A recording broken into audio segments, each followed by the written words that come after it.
Balak mo bang pumunta ng Boracay ngayong 2025? Ha? Ngayong summer ng 2025? Well, nandito ka sa tamang video. Panoorin mo to. Subaybayan nyo, tapusin nyo yung video at malaman mo kung ano yung magiging gastos mo from Cebu to Boracay.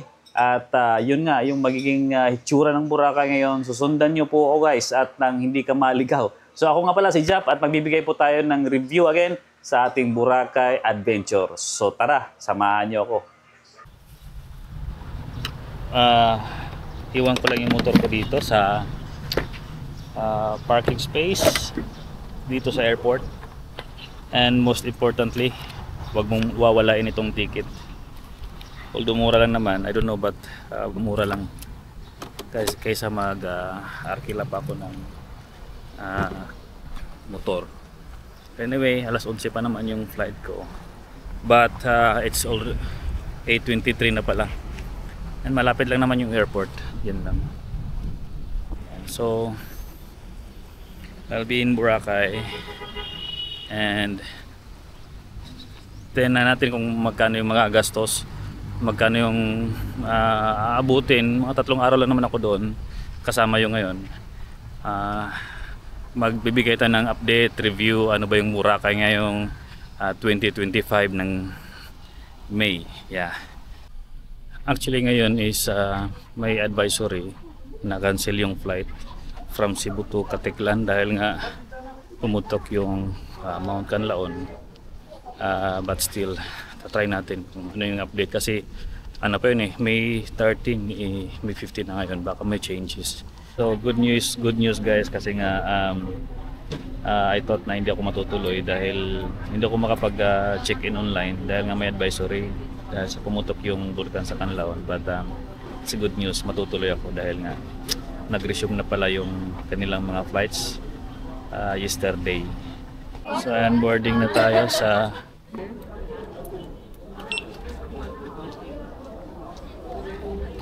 Thank you.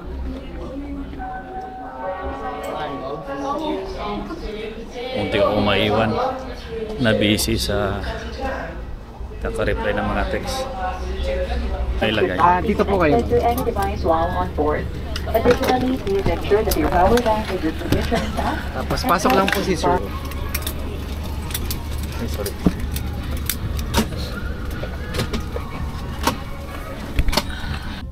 So ayan, sabi ni Captain, yung magiging flight ngayon is approximately 40 minutes. So kung makapag-take off kami ng maybe 11, so yan po, mga 11:40 nasa Caticlan na po. Sa 11:17 mag-take off na kami.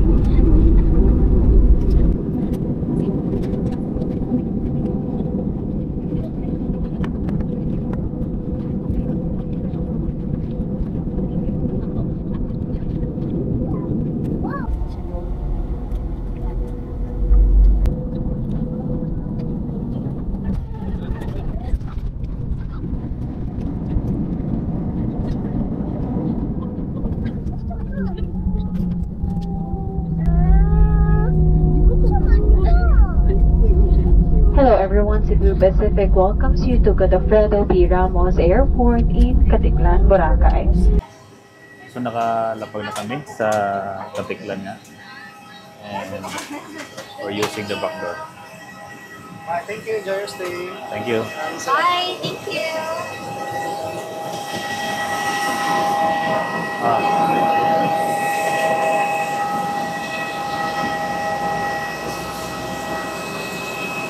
So gagamit kami ng bus para makarating sa port.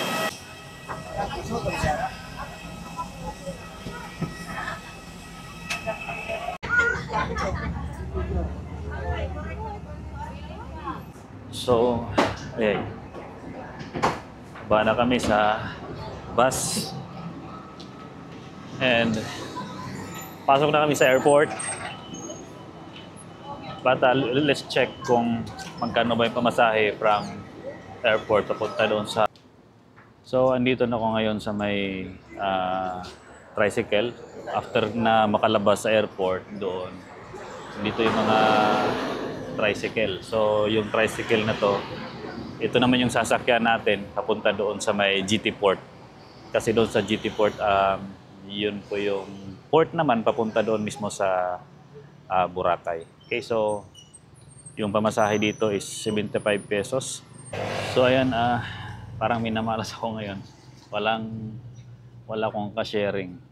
Kasi nga, nagsibabaan na yung mga tao. At may kausap lang kasi akong guard dating kong kasama sa agency. So, and maganda dito kasi tapat lang ng dagat talaga. And hopefully, itong darating na ito is sasakay siya ng tricycle. Hopefully. Para may ka-sharing naman ako. Kasi nga, kung may ka-sharing ako is 75 pesos. But if Pacquiao or ako lang magkuha ng tricycle is 150. Medyo mahal. And so at least pumayag si ma'am na sharing kami.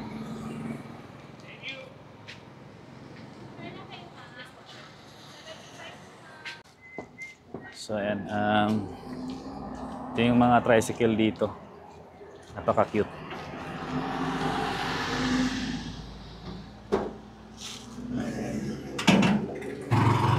Sabi doon sa Google, mga 11 minutes yung travel time using tricycle from airport to GT Port. Kasi malapit lang naman taga, nasa ano lang, 2.6 kilometers. And so kung nandito ka na sa Katiklan, dito sa may GT Port, kung marunong ka mag-Bisaya, hindi ka mag-worry kasi yung mga tao dito nakakaintindi raw ng Bisaya. Pero versatile sila nagtatagalog din. Sanay din sila magtagalog. So hindi ka mahirapan kung Tagalog yung gamitin mong dialect. Yeah, but kung Bisaya ka, maintindihan ka naman. Kahit magsalita ka ng Bisaya, naiintindihan ka nila. So ayun, nandito na pala ako sa may GT Port. Hindi ko alam kung ano pang gagawin dito, pero as of na wala pa akong ticket. Mag-i-inquire ako kung saan ako makakuha ng ticket. Magkano yung ticket? Anong ticket po ba? Terminal, environmental o ticket? Ano po? Kasama na lahat. Kung dalawa lang po kayo, sir, ito yung rate namin. Pero ang inclusion yan, sir, terminal fee, environmental fee boat, at saka sasakyan. Hatid po yan sa hotel. Okay, pero may kasama kung marami na. kayo, sir, halimbawa 8 packs kayo, sir, dito po ang presyo namin. Okay. Yan. Sige. Tapos, kung halimbawa na gusto naman ninyo ng round trip, halimbawa round trip, depende po, sir, kung marami po, nagabigay kami ng 900. Discount? Oo, 900 ang round trip na. Papunta at pabalik na ng airport. Okay. Pero kung 1 to 4 person, sir, ang rate namin, sir, is 950 round trip. Sige. Madam, good afternoon po. So yan, kailangan mo talaga maghanap ng pera kasi nasa ano nga, I don't know kasi package na yun yung papuntang galing airport, papuntang GT Port, kasama na yung boat, tapos from Boracay na at hatid na ng hotel. So yun yung package nila, nasa 550 for 2 person. So medyo may kamahalan naman. Pero yun nga, nandito ka na. So gagastos ka talaga. So grabe no, kayong summer, napakaraming tao dito ngayon na pumupunta dito sa Boracay. At yun nga, yung mga mas marami dito yung mga Pinoy, yung mga Asian. May mga foreigner din naman, pero mas marami nga talaga yung mga Pinoy dito. Although nakita natin kayo na sa Himpapawid na medyo nakakulay green or may mga lumot yung dagat. Pero yun nga, nagpupunta pa rin sila dito. Siguro dahil sa ganda ng lugar ng Boracay, talagang tourist destination siya. And yeah, titingnan natin mamaya. Tatawid na tayo ng dagat, hinihintay na natin yung ano. By the way guys, yung mga ano dito, yung kanilang mga transportation is na nagdedepende kung saang hotel kayo naka-check-in. So yun naman talaga yung sukatan ng ratings nila dito sa transportation. So maybe, I don't know kung mahal yung hotel nyo, mas mahal din yung singil sa'yo. So siyempre kung ano lang, backpackers ka lang, doon tayo sa mamurahin. Ayan o.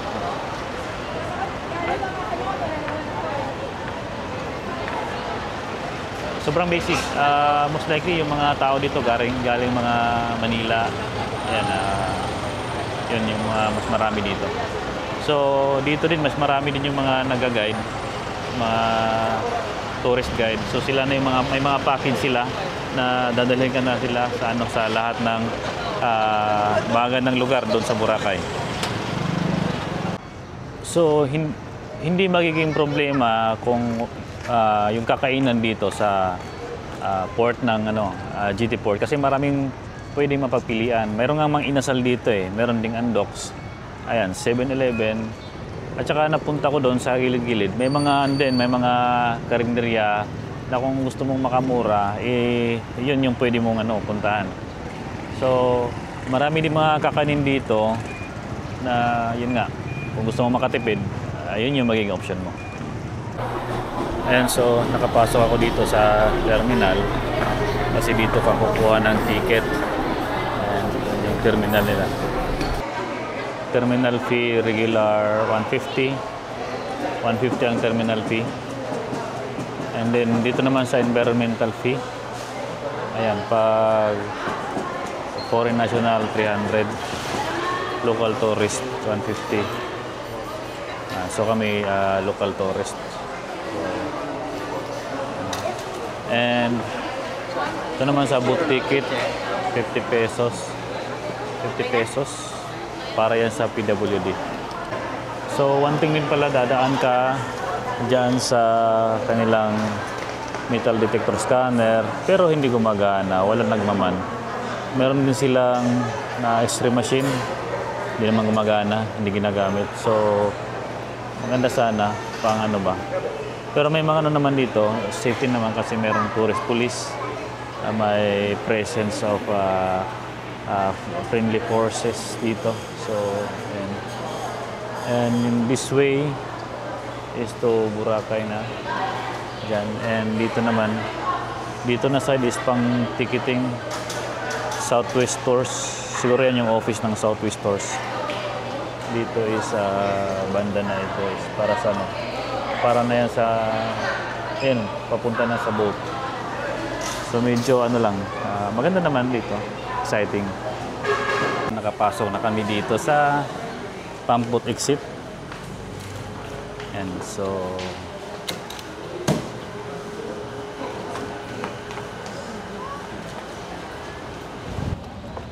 dito guys, dapat marunong ka mag-balance. Kasi kung hindi ka marunong mag-balance, sa tubig ka pupulutin. Oops, maabante.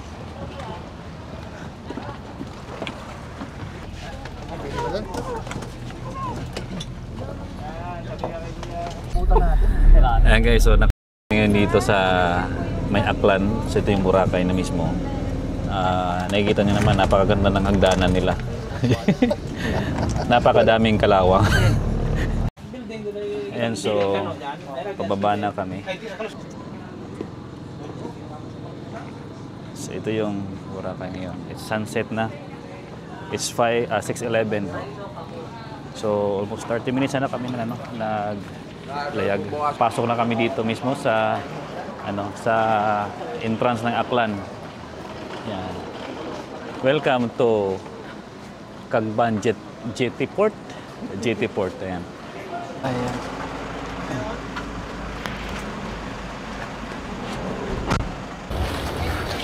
Ito yung street ng Boracay.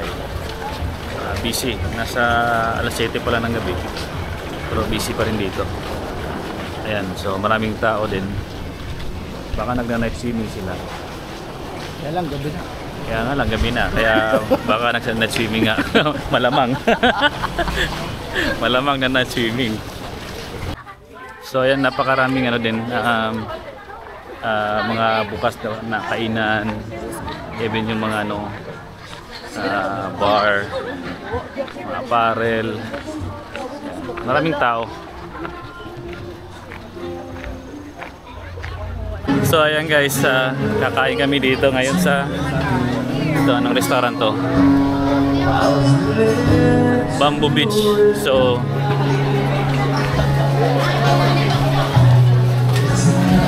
Ay hindi, dito pala kami naka-check-in guys. Hindi pala kami kakain. So dito pa rin kasi free yung breakfast dito.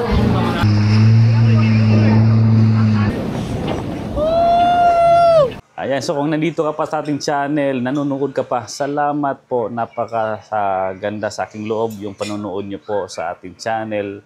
At I hope po na you like the video and nabigyan po kayo ng kunting kaalaman yung naging travel ko po papunta dito sa Boracay, from Cebu to Boracay. So yun po yung part 1 pa lang po ng ating video. And may susunod po yung part 2, susunod ko agad. And thank you again. Pasuyod na lang po na pasubscribe naman po ng ating channel. And yun po, pakihit na lang po ng notification bell at mabigyan po kayo ng agarang update kung ano po yung magiging vlogs natin. Okay, in the future.